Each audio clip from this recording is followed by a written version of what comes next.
ಇರಾನ್ನ ಸರ್ವೋಚ್ಚ ನಾಯಕ ಖಮೇನಿಯವರ ಹತ್ಯೆ ಆಗಿರ್ತಕ್ಕಂಥ ಹಿನ್ನೆಲೆಯಲ್ಲಿ ಇವತ್ತು ಈ ಒಂದು ಆಸ್ಪತ್ರೆ ನೋಡ್ಬೋದು.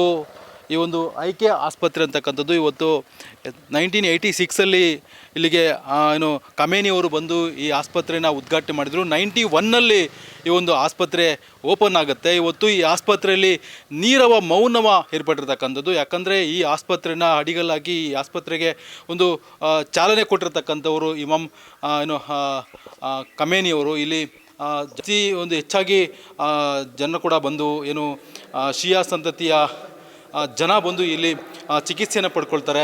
ಇವತ್ತು ಈ ಆಸ್ಪತ್ರೆಯಲ್ಲಿ ಒಂಥರ ನೀರವ ಮೌನ ಅಂತ ಹೇಳ್ಬೋದು.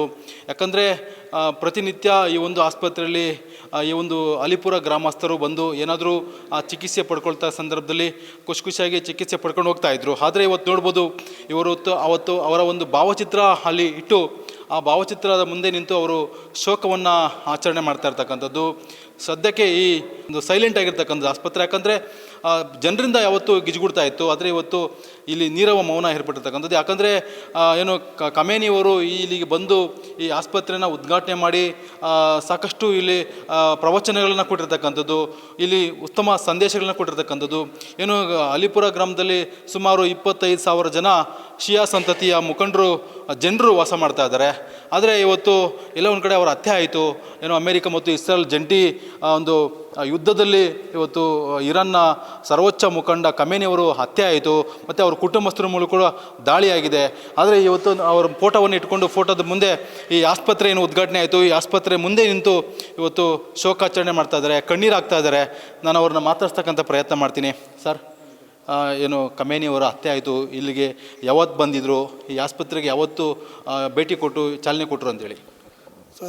ಆಯತುಲ್ಲಾ ಖಾಮನೈ ಸುಪ್ರೀಂ ಲೀಡ್ರು, ಇರಾನ್ ಸುಪ್ರೀಂ ಲೀಡ್ರು, ಇವರು ಇಂಡಿಯಾಗೆ ಬಂದಿದ್ದು 1986 ಆವಾಗ ಅಲಿಪುರ ಅಂತ ಬಿಟ್ಟು ಒಂದು ಇದಕ್ಕೆ ಬರಬೇಕಂತ ಬಿಟ್ಟು ಅಲಿಪುರಕ್ಕೆ ಪ್ರೀತಿ ಇತ್ತು. ಇಲ್ಲಿ ಬಂದು ಹಾಸ್ಪಿಟ್ಲಿಗೆ ಬಂದು ಉದ್ಘಾಟನೆ ಮಾಡಿ ಜನಗಳಿಗೆ ಸೇವೆ ಆಗ್ತಾಯಿದೆ.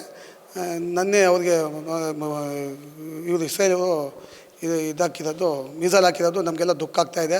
ನಮಗೆ ಪೂರ್ತಿ ಕಮ್ಯುನಿಟಿಗೆಲ್ಲ ದುಃಖ ಆಗ್ತಾಯಿದೆ.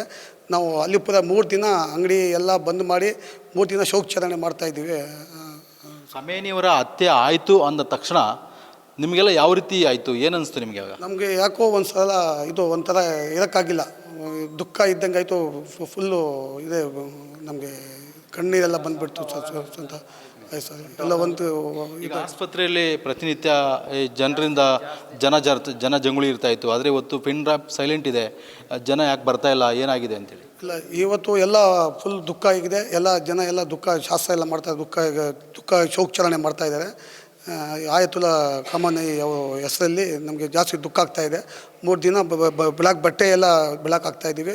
ಊರಾಗೆಲ್ಲ ಅಂಗಡಿ ಎಲ್ಲ ವ್ಯಾಪಾರ ಬಿಸ್ನೆಸ್ಸು ಎಲ್ಲ ಫುಲ್ ಕಂಪ್ಲೀಟು ಎಲ್ಲ ಬಂದ್ ಮಾಡಿದ್ಬಿಟ್ಟಿದ್ವಿ ಎಲ್ಲ. ಇನ್ನು 3 ದಿನ ಸಹ ಆಸ್ಪತ್ರೆ ಇದೇ ರೀತಿ ಇರ್ತದ ಹೇಗೆ ಅಂತ? ಇಲ್ಲ, ಇದೇ ರೀತಿ ಇರುತ್ತೆ ಸರ್. ನಮಗೆ ಎಲ್ಲ ಇದೇ ರೀತಿ ಇದೆ. ಇರಾನಲ್ಲಿ 40 ದಿನ ಶೋಕಾಚರಣೆ ಅಂತ ಅನೌನ್ಸ್ ಮಾಡಿಬಿಟ್ಟಾರೆ ಆಲ್ರೆಡಿ. ಅದಕ್ಕೆ ಇಲ್ಲಿ 3 ದಿವಸ ನಾವು ಫುಲ್ ಶೋಕಾಚರಣೆ ಮಾಡಿದ್ದೀವಿ ಸರ್. ಇದಿಷ್ಟು ಇಲ್ಲಿ ಶಿಯಾ ಸಂತತಿಯ ಮುಖಂಡರು ಹೇಳ್ತಕ್ಕಂಥದ್ದು. ಯಾಕಂದರೆ ಸುಮಾರು 40 ದಿನಗಳ ಕಾಲ ಇರಾನ್ನಲ್ಲಿ ಶೋಕಾಚರಣೆ ಮಾಡ್ತಾಯಿದ್ದಾರೆ. ನಾವು ಕೂಡ ಅಲಿಪುರದಲ್ಲಿ 3 ದಿನಗಳ ಕಾಲ ಶೋಕಾಚರಣೆ ಮಾಡ್ತೀವಿ. ಅಂಗಡಿ ಮುಗ್ಗಟ್ಟು ವ್ಯಾಪಾರ ವಹಿವಾಟನ್ನು ಬಂದ್ ಮಾಡೋದ್ರ ಮುಖಾಂತರ ನಾವು ಶೋಕಾಚರಣೆ ಮಾಡ್ತೀವಿ. ಏನು ಇಸ್ರೇಲ್ ಮತ್ತು ಅಮೇರಿಕದ ವಿರುದ್ಧ ಏನು ನಾವು ಪ್ರತೀಕಾರದ ಒಂದು ಶೋಕಾಚರಣೆ ಮಾಡ್ತಾ ಇರ್ತಕ್ಕಂಥದ್ದು. ಈ ಬಗ್ಗೆ ಈ ಗ್ರಾಮಸ್ಥರು ಸಹ ಈಗ ಎಲ್ಲರೂ ಕೂಡ ಒಕ್ಕರೋಲಾಗಿ ನಾವು ಈ ಒಂದು ಬಂದ್ಗೆ ಒಂದು ಕರೆ ಕೊಟ್ಟಿರ್ತಕ್ಕಂಥದ್ದು. ಎಲ್ಲ ಅಂಗಡಿಗಳು ಸಹ ಈಗಾಗಲೇ ಬಂದ್ ಮಾಡಿ ಒಂದು ಆಕ್ರೋಶವನ್ನು ವ್ಯಕ್ತಪಡಿಸ್ತಕ್ಕಂಥದ್ದು. Rajappa, guarantee news, Chikkaballapura. ನಿಮ್ಮೂರಿನಿಂದ ವಿಶ್ವ ಮಟ್ಟದವರೆಗೆ ರಾಜಕೀಯ, ಸಿನಿಮಾ, ಸ್ಪೋರ್ಟ್ಸ್ ಯಾವ ಸುದ್ದಿಯೂ ಮಿಸ್ ಆಗಲ್ಲ.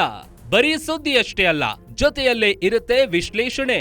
ಗ್ಯಾರಂಟಿ ನ್ಯೂಸ್ ನ ಸಬ್ಸ್ಕ್ರೈಬ್ ಮಾಡಿ, ಫಾಲೋ ಮಾಡಿ, ಕ್ಷಣ ಕ್ಷಣದ ಅಪ್ಡೇಟ್ಸ್ ಪಡೆಯಿರಿ.